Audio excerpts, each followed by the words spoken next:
So how come they... Good. So how come yes. they screened them through the first gate and there was no fracas? There was absolutely no question of, you know, locking gates or saying, oh, he has a motley crowd around him. How come this crowd, assuming, yes, let us assume that the yes. speaker actually came in with a motley crowd of thugs or whatever it was he came in with, that they got through the first, maybe the second gate, and then they got to this particular gate and they weren't let through? Good. It depends on the volume of that crowd and probably the conduct of the crowd at that point in time.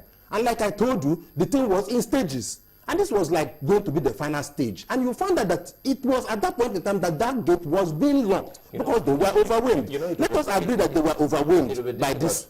Sorry to Boston. Yes. It will be difficult for some to believe your own angle, because recall that some of them were screaming in that place, saying that the Senate President had easy access, as well as some other members who were not in their own party had easy access in that same video.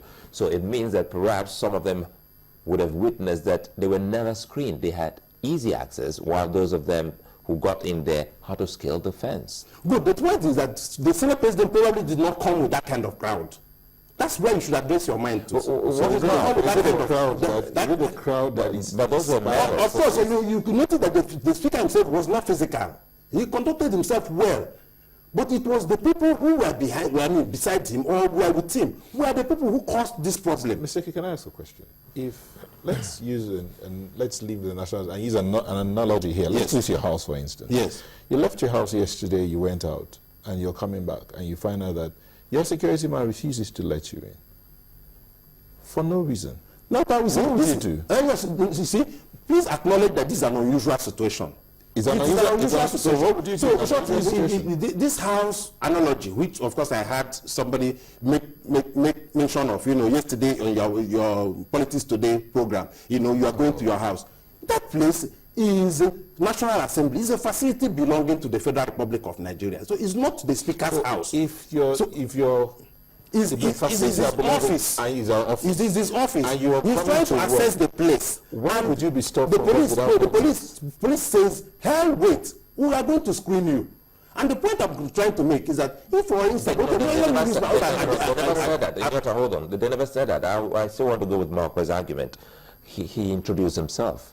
He asked to speak to someone. Yes. And on that same visual, no one answered. No one came to him. So what do you do? No. So it shows there wasn't any attempt to screen. It was an attempt to lock the place against the people. No, I disagree with you, Sulai. The reason is that before that time he tried to speak to this, you notice that those people had started, trying to put down that gate. And it's almost like he called them to order and was like trying to call the policeman. The policeman walked away. I noticed that he walked away. Was that a good action?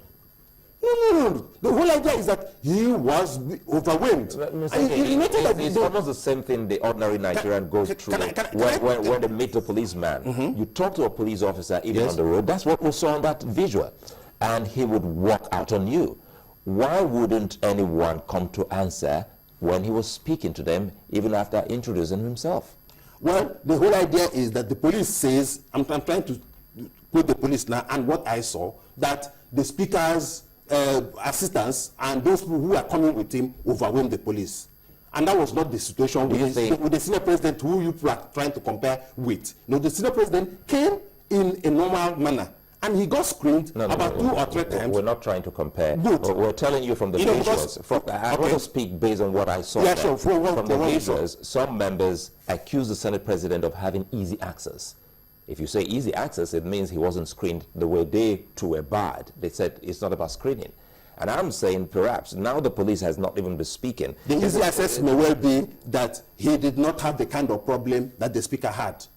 But not that he wasn't screened. What's the problem? Because the speaker, the senior president himself said he was screened. Do you think that if the police has intelligence report and will be conducting extra scrutiny, because let's not forget that the Senate had been sitting for days before the House asked to reconvene on Friday, and we had not noticed any such fracas or any such problems, or the police had not come up with any such intelligence report until that particular Friday. But do you think that if the police did have an intelligence report, did it behove them to tell at least the leadership of the National Assembly, and this is what we're getting, and we will, need members to cooperate with the police on this particular Friday. At least so members are prepared. Do you think that would be normal?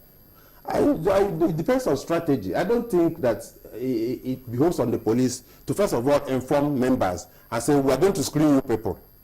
It's like an intelligence report that they got, and they decided to live up to it. I would have been one of those people who probably would have condemned the police if they had such report and they were not proactive. And probably there was a breakdown of law and order. Do you also think also think that there should have been a method of identifying, members who are legitimately carrying out their duties, and this motley crowd that was going to be coming in? Because from the visuals that we gathered there, most of the people that were at that gate were recognizable lawmakers. Good. One can say that probably the first stage of screening would have taken care of some part of that by way of who are you a legitimate lawmaker and all of that. But the second one is the one that is an issue. And I'm saying, if the police said they were trying to fish out thugs or hoodlums, thuggery is not a profession. It is the conduct of a person. If I, Judge JK, today begin to behave like a thug, the police should be able to treat me as such. And then please note that if a lawmaker, by his conduct, begins to behave like a thug, the police should be able to rein him in. And that is the point I'm making, that nobody is above the law. So if, for instance, the police now says, this is how you file in, yes, we know you people are lawmakers, but you must file in either one by one or whatever means, operational means that the police wants them to go through. They should be able to submit themselves to that kind of check. And that's the point. And let me tell you, it is an attitudinal thing. It's almost like, who gave you the courage to begin to do this to us? Because they are superhuman beings. Then who do you put the blame on that?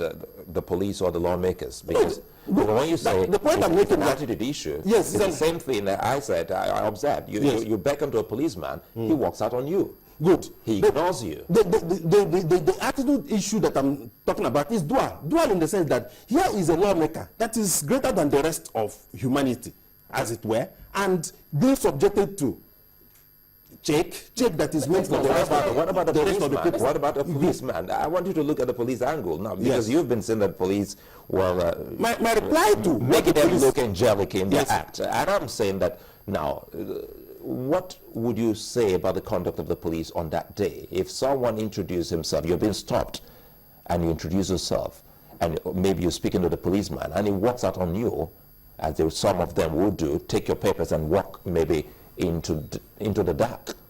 Is that a good conduct? No, it's not. So that's almost what we saw there. We agree. But the point here is that at the point in time the police now walked away, the crowd had become unmanageable.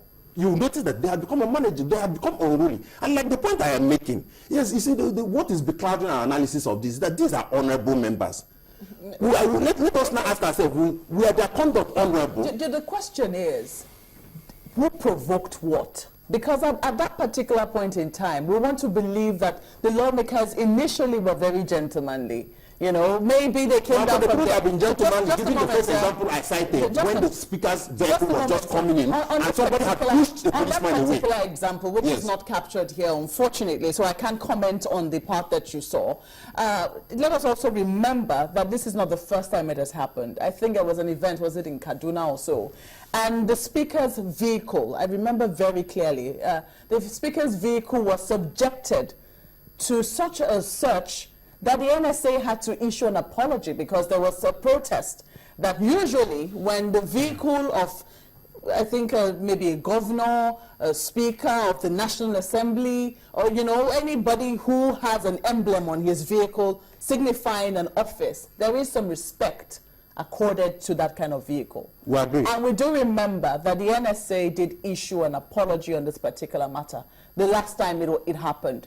Do you think then, assuming that the police, wanted to conduct a search, I don't think that the speaker would have objected to that, because, from what we saw, if he came down from his vehicle asking to be, asking to introduce himself and to speak with somebody, at that point in time, do you think that he would have objected if the police had said, well, sir, we need to search your car? But even if that were the case, do you think that would also be in tandem with the law? No, but if you notice that you appear to be missing the two gates up, because at the second gate where they were scaling, the speaker was no longer in his vehicle. He was no longer in his vehicle. They were now walking down. You get the point. The place where they resisted the search, or at least the screening, let's call it screening, so it doesn't look too offensive, was at the first one.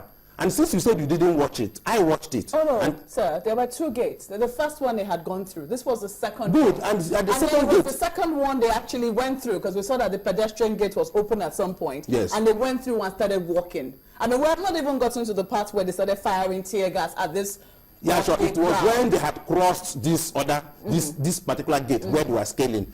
Or another version says that they now took the speaker through another gate. I don't know whether it is the same gate that they were trying to pull down or another gate. I don't know the reset out of the place. But the important thing that the speaker did not scale the gate like they did, but they took him through another place. Do you think that the policemen knew that he was the Speaker of the House of Representatives, or did they just feign ignorance? No, they probably knew, but probably the circumstances surrounding his entry was what probably put them off. Well, we'll come back and look at so many other issues, as you said, sequentially. And of course, the issue of the tear gas is another one we'll look at, and also look at the police that still, well, they've not been talking on this particular matter, because people are asking what new method of the police we are seeing now. Is it releasing press statements and not to speak to the people, as we had seen before when they said they were going to be more friendly and open to the people? Well, that will be after we come back from the newsroom. Ayotunde, well, we've taken much of your time. I'm sorry about that. Good morning.